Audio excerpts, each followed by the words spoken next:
నరేంద్ర మోడీ సెప్టెంబర్లో రిటైర్ కాబోతున్నారు.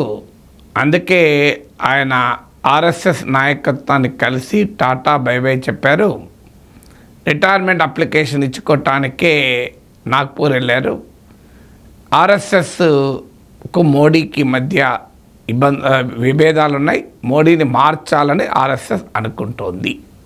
ఇది సంజయ్ రౌత్, శివసేన ఉద్ధవ్ థాక్రే వర్గం నాయకుడి వ్యాఖ్య.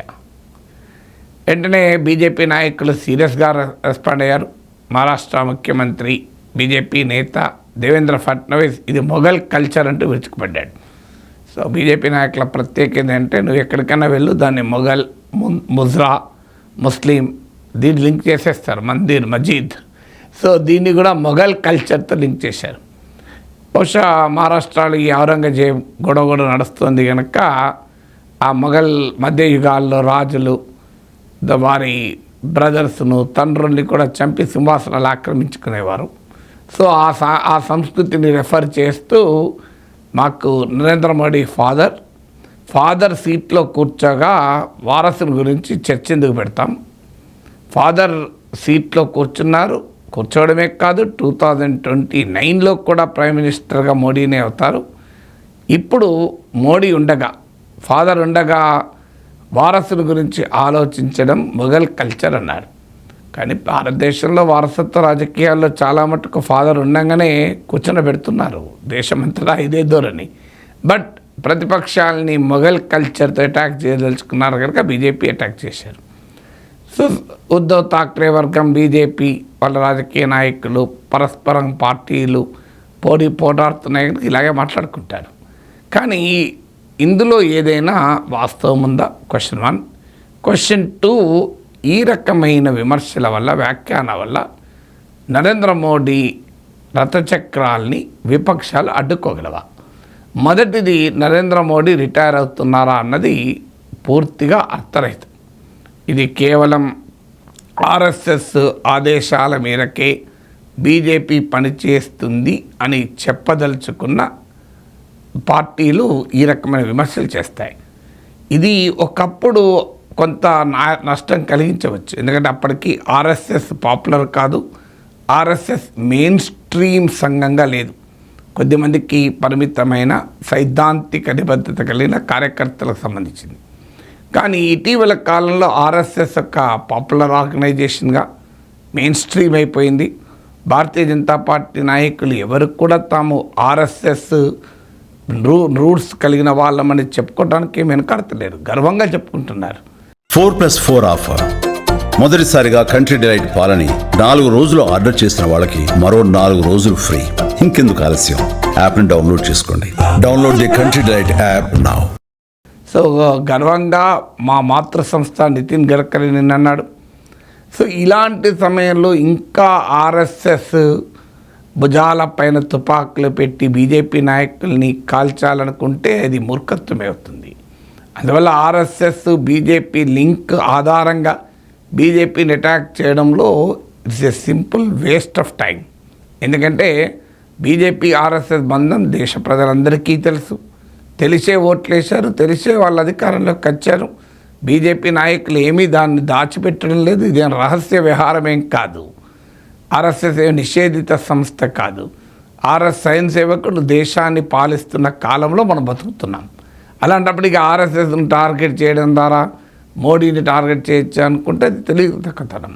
లేదా మోడీని టార్గెట్ చేయడం ద్వారా ఆర్ఎస్ఎస్ని టార్గెట్ చేయాలనుకుంటే అపోజిషన్ పొలిటికల్ బ్యాంక్రప్ట్సీని తెలియజేస్తుంది, రాజకీయ దివాలా కొరతనాన్ని తెలియజేస్తుంది. ఇక నరేంద్ర మోడీ రిటైర్ అవుతారా? ఆ అవసరం ముందులో బీజేపీకి ఉందా? నరేంద్ర మోడీ ఓడిపోయినప్పుడన్నా కనీసం ఈ వ్యాఖ్యలు చేస్తే కాస్తంత రిలవెంట్గా కనబడతాయి. ఎందుకంటే నాకు ఇప్పటికి గుర్తు 2014లో మోడీ ప్రైమ్ మినిస్టర్ అయ్యాడు. 2015లోనే బీహార్ ఎన్నికల్లో ఓడిపోయారు. ఆ తర్వాత అప్పుడు అద్వానీ, మురళీ మనోహర్ జోషియే లేఖ రాశారు. సో ప్రశ్నలు లేవనెత్తుతూ. కానీ 2024 లోక్సభ ఎలక్షన్లలో మోడీ నాయకత్వంలోని బీజేపీ ఎన్నికలకు పోయింది.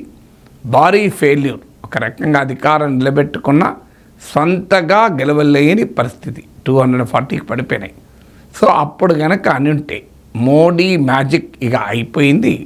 Modi is no longer a vote getting machine for BJP, for RSS. అందులో మోడీని అనుకుంటున్నారు.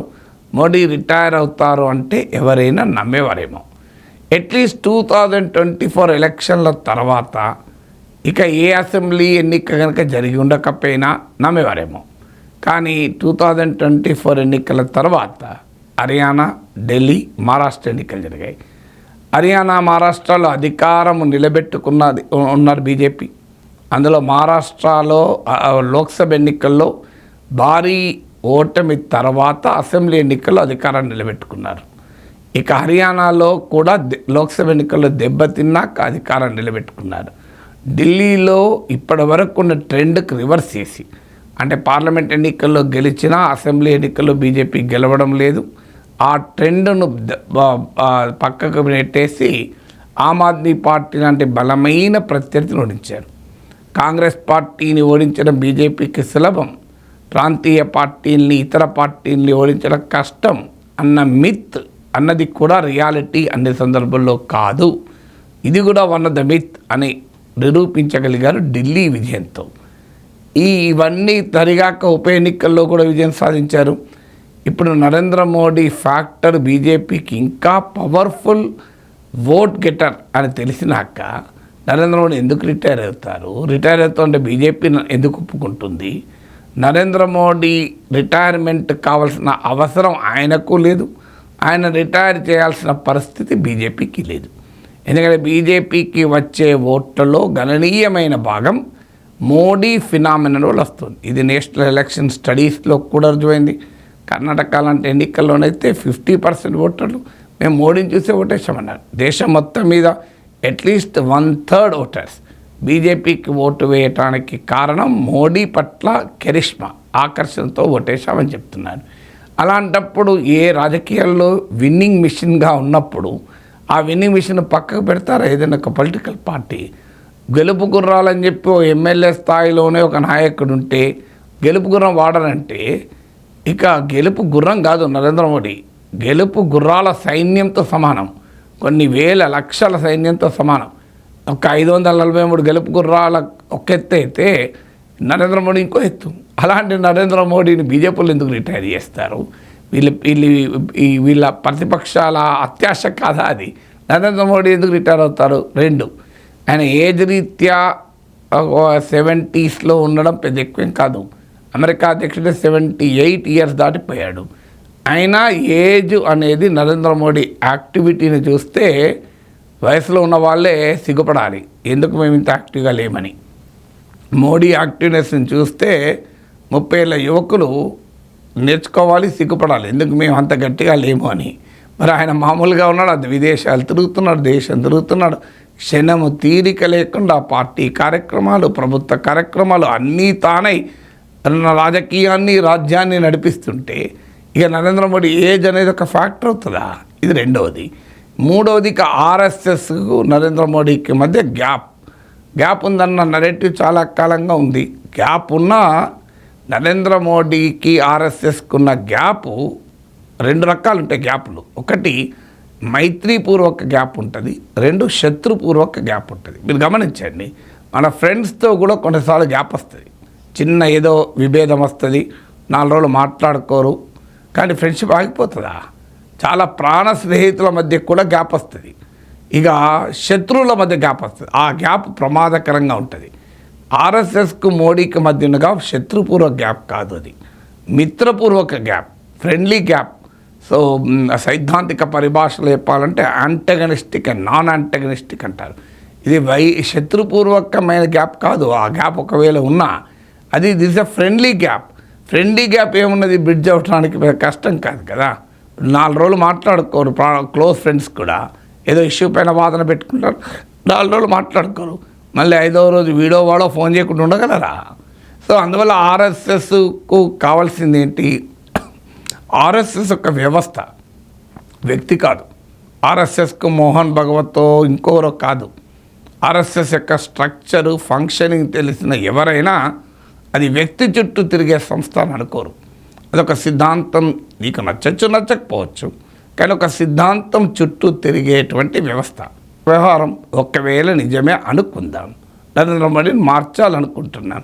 నరేంద్ర మోడీని మార్చితే ప్రధానమంత్రి ఎవరైతారు? ఉద్ధవ్ ఠాక్రే అవుతాడా, శరద్ పవార్ అవుతాడా, రాహుల్ గాంధీ అవుతాడా, మరో బీజేపీ నాయకుడు అవుతాడు? వీళ్ళకొచ్చే బెనిఫిట్ నాకు అర్థం కాని అంశం. సో నరేంద్ర మోడీగా పిఎం ఉంటేంది, అమిత్ షా పిఎం ఉంటేంది, నితిన్ గడ్కరీ పిఎం ఉంటుంది. అల్టిమేట్గా బీజేపీ నాయకుడు, ఆర్ఎస్ఎస్ కార్యకర్త, ప్రచార నేపథ్యం ఉన్న స్వయం సేవకుడు అవుతారు కదా. సో ఏమైనా ఆర్ఎస్ఎస్ను దెబ్బతీసి ఆర్ఎస్ఎస్ను బలహీనపరిచే నాయకుడు అవుతాడా? యాంటీ హిందుత్వ పొలిటీషియన్ అవుతాడా? సో అందువల్ల ప్రతిపక్షాలకు ఒక రాజకీయ వ్యూహం లేకపోవడమే ఇలా నరేంద్ర మోడీకి ఉన్న TINA factor. There is no alternative. మోడీని వ్యక్తిగతంగా దాడి చేస్తే లాభం లేదు. అందులో very very charismatic political leader ఒక పార్టీకి నాయకత్వం వహిస్తే ఆ కరిష్మాను ఎదుర్కోవడం అనేది విధానపరమైన అంశాలతో చేయాలి తప్ప వ్యక్తిగత అంశాలతో చేయకూడదు. ఈ కనీసమైన రాజకీయ పరిజ్ఞానాన్ని ప్రదర్శించకపోవడం బీజేపీ ప్రత్యర్థుల్లో ఉన్నటువంటి లోపం. అదే బీజేపీకి వరం అవుతుంది.